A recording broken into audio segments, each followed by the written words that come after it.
Okay, today I'm going to do a quick revision video on solids, liquids and gases and energy, specifically to do with heat capacity, which is how much energy a material can store internally. It's kind of in terms of particle vibrations and in terms of bonds as well. Okay, so specific capacity, what does it mean? Specific means per kilogram, and heat capacity means ability to store thermal energy. Okay, so here we got a beaker of water and a Bunsen burner. So specific capacity can be thought of as the capacity of a material or an object to store heat internally. Okay, if we heat this beaker up, the amount of energy it gains depends on how much water there is in terms of mass and how hot it gets in terms of the temperature rise. So obviously, the more energy you put in, the more the temperature will rise. Okay, so and that shows that you've put more energy in. So temperature is kind of a measure of how much internal energy is being stored.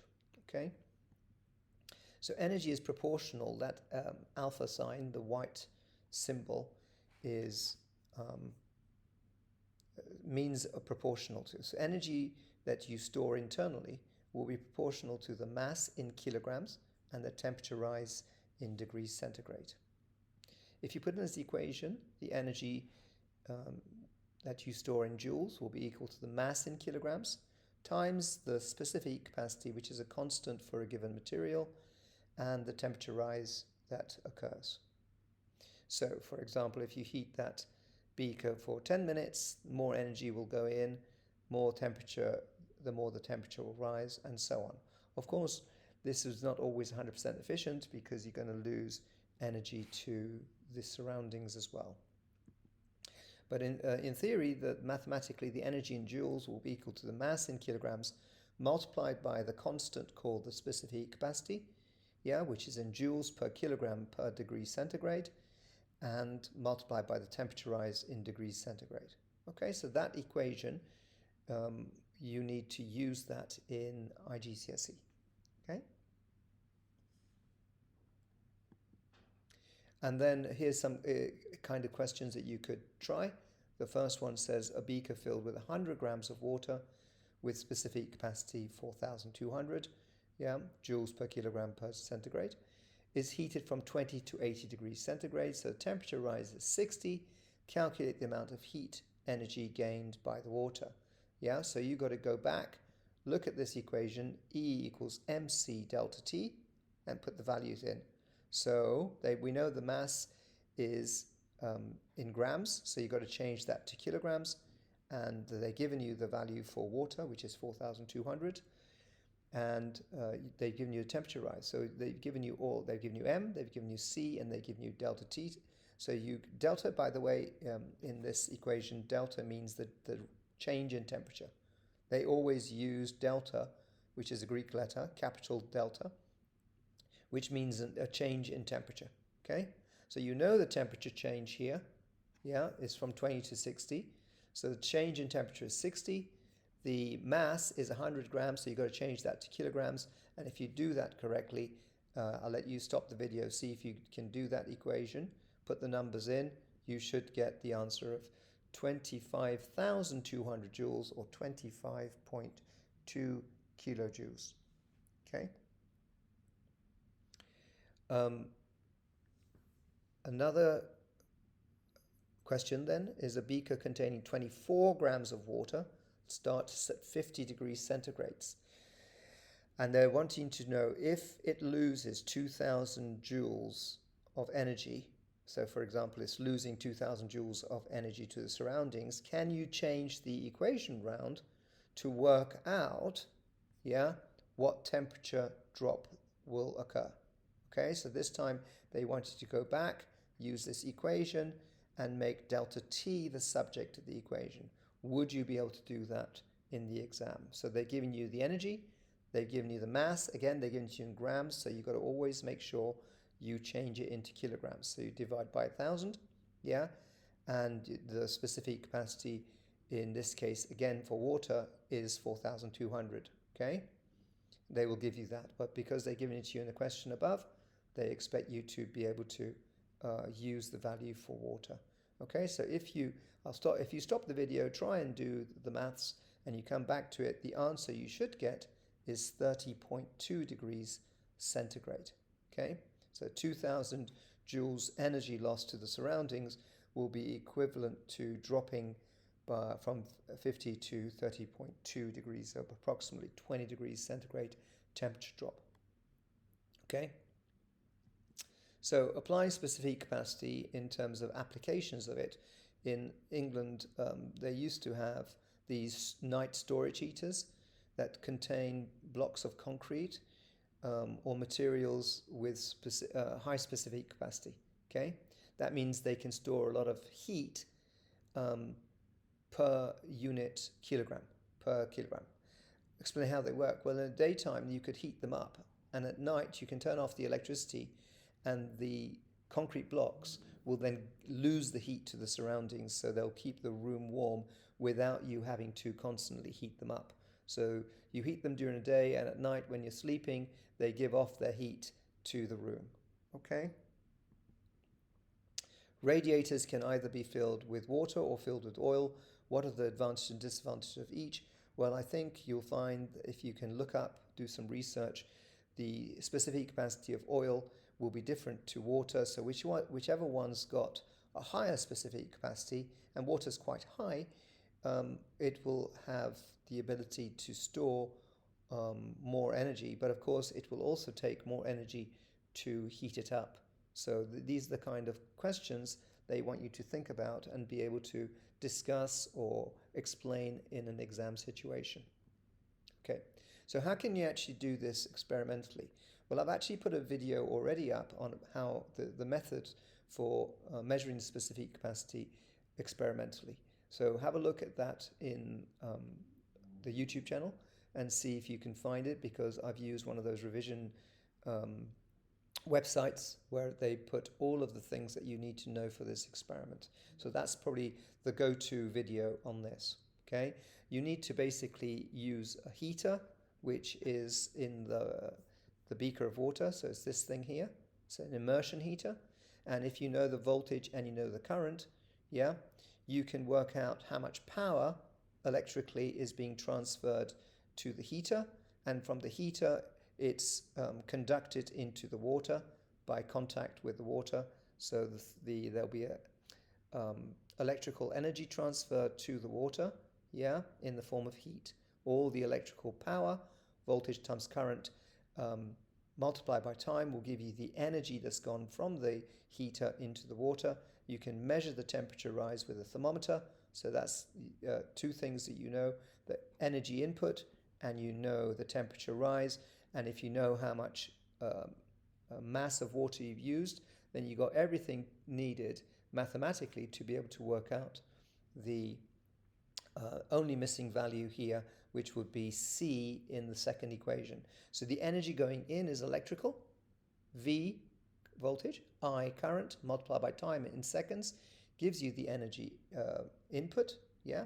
And the energy then goes into the water, and we know how much. So this E will be equal to this E. That's the energy input, will be equal to how much the temperature goes up. So you can measure with a thermometer. And the mass you should know, because if you remember, I taught you that 1 gram is equal to, for water, 1 gram is 1 centigrade. So the density of water is 1 gram per centimeter cubed. So if you got 500 milliliters of water, that would be 500 grams, for example. Okay, and the C then is the only thing that you don't know, and you can determine it. Okay. Possible errors with this experiment are the fact that temperature throughout the liquid should be the same. So you should stir the liquid when you're doing this experiment to make sure that the water temperature is not just staying by the heater, because you want it to become equal. and heat is lost to the surroundings. So a solution could be that you have a lid on it so you don't lose heat by convection to the air above, and you could put it like on a heat-proof mat. You could insulate the beaker. So these are just different ways that they will want you to think about the problems with doing experiments. And as I said, there's another video which explains all of this in detail. Once you, then if you go beyond water, you could also look at ice. So if you start with ice, then ice has its own specific capacity. And this temperature rise, so the x-axis is when the temperature reaches 0.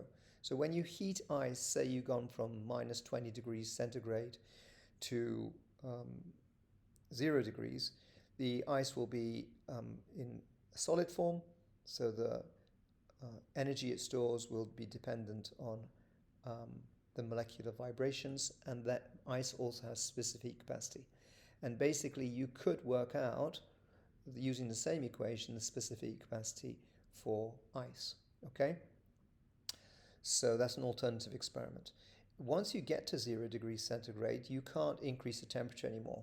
So once you are at a change of state, the temperature becomes constant, because all of the energy that you put in, say you're heating this ice up with the same immersion heater that we used in the previous slide, all the energy you put in thermally will go into breaking the bonds or weakening the bonds, okay? The bonds weaken, and that allows the intermolecular forces to become weak enough for the particles, in this case the water molecules, to swap places with each other, okay? So they have enough energy to jig around and to swap places, but they're still relatively close together, okay? Once you've broken or weakened all the bonds sufficiently for all of the molecules of water to be in the liquid state, the temperature will then start rising again, and that's where you work out the specific capacity of water, okay? Now, it will take 4,200 joules for every kilogram of water to raise it by 1 degree centigrade, okay? And that's what we mean by specific capacity. So it would be the steepness of that line. For ice, it may be a different steepness to water, but this graph is not showing it accurately. They're just giving you the idea of breaking bonds and weakening bonds. Once you get to 100 degrees centigrade, again, the temperature will stay constant, because all of the energy input, you can't get water higher than 100 degrees centigrade, pure water. And then all of the energy again will go into breaking bonds further, and the particles will change from a liquid state into water vapor, and they'll be free to escape the surface of the water, and at boiling point they produce bubbles of water vapor throughout the liquid. And that's the difference between boiling and evaporating. Evaporating happens at the surface, and boiling happens throughout the liquid once the energy of thermally is high enough, okay? So we get heating of ice, then we got weakening of bonds, then we got heating of water, then we got breaking of bonds further into changing the state of liquid. For the IGCSE exam, then you need to know this kind of information. So you can stop the video and make these notes. So it says the flight line shows where the energy is being used to break bonds. You could also say weaken bonds here, which is probably more accurate. This has to be done during melting. The amount of energy needed to turn 1 kilogram of a solid into a liquid also has a name, and is called the specific latent heat of fusion. Now, you don't need this for the IGCSE, but there's no harm in you knowing it. For certain GCSEs, they do expect you to know this equation. It's actually easier than specific heat capacity, because the energy goes in, and it depends on, it's specific again, it's which means per kilogram, and you just multiply it by constant and you get the answer in joules, okay? So for ice, it will be different than it would be for changing water into a gas, okay? The flat line here shows that energy is being used to push the particles further apart for evaporation. Well, It's not just evaporation, but it's vaporization generally, which means it could be evaporation and boiling. The amount of energy needed to turn 1 kilogram of a liquid into a gas is then called the specific latent heat of vaporization rather than the specific latent heat of fusion. Fusion means joining, to fuse together, and vaporization means to separate. Okay, so one is for melting and one is for vaporizing. Okay, hope that makes sense. And the equations are not needed for the Edexcel IGCSE syllabus. So in terms of particle theory, what's happening? It's all about explaining what's going on at the microscopic level. And if you remember, this is a revision slide on in solids, all you got is vibrational energy. So that's the form that the specific capacity is stored in. So the amount of energy can increase. When it gets too high, the bonds can be broken. In a solid, they can't swap places. Yeah, they just vibrate around fixed positions, and they're very close together, the particles, because the density is high. In a liquid, yeah, the liquid's particles get a bit more freedom of movement, and they can change positions over each other. They can slide over each other, and they won't keep a fixed shape, but they will take the shape of their container. Okay, and gases, so you can try. We did this before. Yeah, and gases, the particles become very far apart as you energize them even further, and they move apart, and they're free to move anywhere in the surroundings of their container. Okay, so if you haven't done the fill in the blanks on this in the previous video, you can have a look for it, or you can just stop the video and try and figure it out for yourself.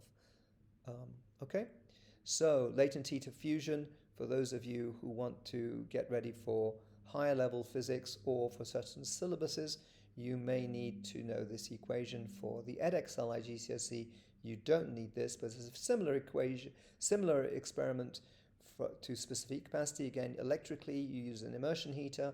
You see how much energy you put in electrically, which will be voltage times current, multiply by time, you get it in joules. Yeah, you do one with the heater, one without the heater as a control, because obviously the room temperature will melt the ice as well. So you want to know the difference between them. So it's a scientific way of doing it.